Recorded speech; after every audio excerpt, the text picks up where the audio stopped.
আপনি নিশ্চয়ই শুনেছেন যে আসিফ মাহমুদ তিনি জাহাঙ্গীরনগর বিশ্ববিদ্যালয়ে গিয়েছেন এবং সেখানে তিনি গণমাধ্যমকে যে বক্তব্য দিয়েছেন সেখানে তিনি বলেছেন স্পষ্টভাবে যে অ্যাম্বাসিগুলো চায় না আওয়ামী লীগকে নিষিদ্ধ করা হোক। অর্থাৎ আমরা যে মিটিংগুলো করছি আমাদের সাথে কি আলোচনা হচ্ছে বা আন্তর্জাতিক কমিউনিটির কি চাওয়া, সেই চাওয়া কিন্তু আসিফ তিনি প্রকাশ করেছেন।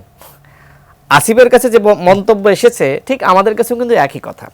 সেই জায়গায় আন্তর্জাতিক কমিউনিটি যেহেতু চাপ আছে, বিএনপি একটি বড় দল এবং আগামীতে ক্ষমতায় আসার যে প্রতিযোগিতা, সেই প্রতিযোগিতায় এখনো পর্যন্ত এক নম্বরে বিএনপি।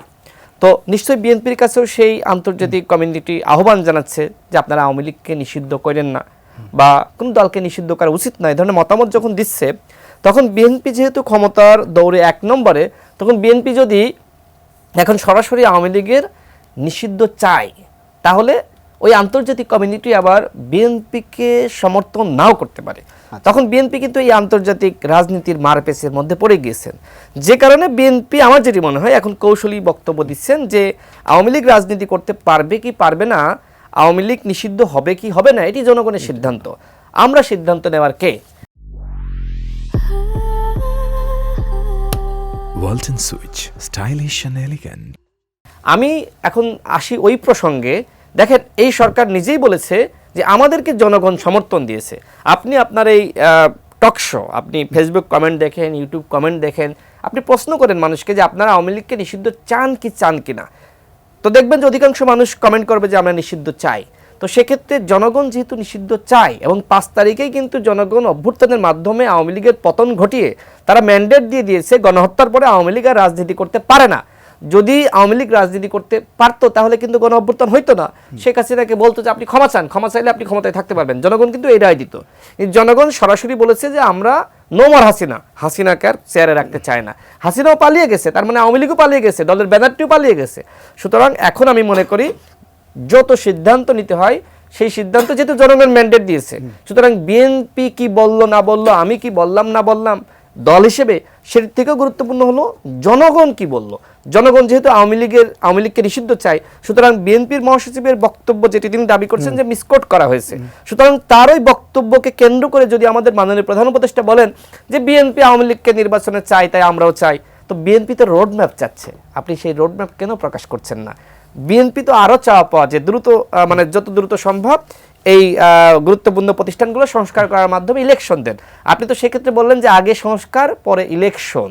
তো আমার যেটি মনে হয় যে প্রধান উপদেষ্টা যেটি বলতে চাচ্ছেন তার এই বক্তব্য কিন্তু মানুষ গ্রহণ করছে না, যে আপনি আওয়ামী লীগকে আগামী নির্বাচনে আপনি ইলেকশনে সুযোগ দিবেন। দেখেন, আমি কিন্তু মানুষের সাথে মিশি, যেহেতু রাজনীতি করি, তরুণ, অনেক জায়গায় আমার যাওয়ার সুযোগ আছে। সেই জায়গা থেকে যেটি আমি দেখেছি যে মানুষ আসলে আওয়ামী লীগকে আসলেই নিষিদ্ধ চাচ্ছে। সুতরাং আওয়ামী লীগ আরেকটি পরিকল্পনা তৈরি করেছে, যেটি আমি শুনছি যে তারা এখন আওয়ামী লীগের ব্যানারে আগামী তার ইলেকশনে যাবে না, তারা এখন স্বতন্ত্র ব্যানারে ইলেকশন করবে। যেমনিভাবে পিটিআই পাকিস্তানে ইলেকশন করেছে, ঠিক একইভাবে আওয়ামী লীগ এখন, আওয়ামী লীগের তো টাকা পয়সার অভাব নাই, স্বতন্ত্রভাবে ইলেকশন করলে ভোট তো কেনা যায় 500 টাকা 1000 টাকা দিয়ে। গ্রামগঞ্জের মানুষ কিন্তু এখনো সচেতন না, আওয়ামী লীগ কিন্তু এই প্ল্যান করছে। সুতরাং আমি মনে করি সরকারকে কঠোর হইতে হবে, অবশ্যই আওয়ামী লীগকে নিষিদ্ধ করতে হবে। গণহত্যার পরে কোনোভাবে একটি দল রাজনীতি করতে পারে না।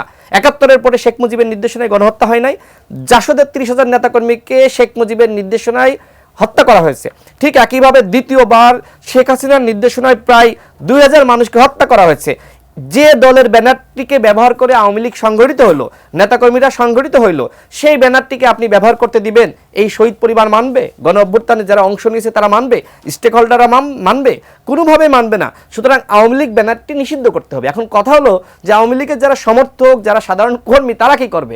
তাদের জন্য আমি মনে করি তারা নতুন দল গঠন করতে পারে, কিন্তু নিরীহ এবং সাধারণ আওয়ামী লীগ এটি করতে পারে। কিন্তু যারা গণহত্যার সাথে জড়িত তাদেরকে গ্রেপ্তার করতে হবে। এখনো পর্যন্ত কিন্তু আপনার 3000ও গ্রেপ্তার হয়নি। দেখেন, 28 অক্টোবরের পরে আপনার প্রায় 30,000 গ্রেপ্তার হয়েছিল, মাত্র একজন পুলিশ হত্যাকাণ্ডের শিকার হয়েছিল এই কারণে। তাহলে আপনি এইবার 2000 শহীদ হয়েছে, সুতরাং প্রত্যেক হত্যার জন্য আওয়ামী লীগের 30,000কে ধরেন, কত ধরছেন না তো।